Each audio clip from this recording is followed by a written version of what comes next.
Hey, what's up, everybody? Cletus T. Judd down here at Bill Cole Nissan. I got my main man, Charlie, back here. What's going on, pal? Doing good. How you doing today, Cletus? And I'm doing great. Now, we fixed to talk about a nice ride right here, the Nissan Murano. And I'm going to tell you, we were talking earlier, that's about as comfortable a vehicle as you get in. They're pretty sweet, luxurious, with a comfortable inside. Tell everybody at home what all this bad boy's got package-wise. I mean, as far as I can tell, it's just about got everything a man or woman need. Absolutely. Loaded up to the gills. You've got blind spot warning on the A-frame, as well as adaptive cruise control.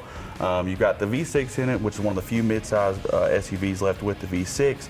So you get some good gas mileage in, won't you? About 27 miles to the gallon on the highway. That's good, yeah. One of the few vehicles left with a CD player. Did you hear that, people?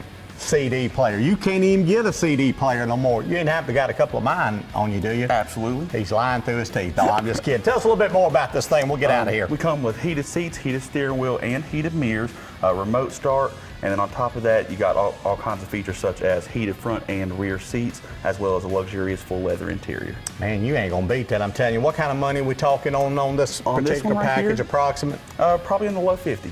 Can't beat that right there. Come on down, Bill Cole Nissan. Charlie will hook you right up, put you in these leather seats, and we will give you a Cletus T. Judd CD to put in that CD right there. May have to go get it at the pawn shop. That's all right. Yes, sir. All right, thanks, buddy. Appreciate it. Y'all come on down, see us.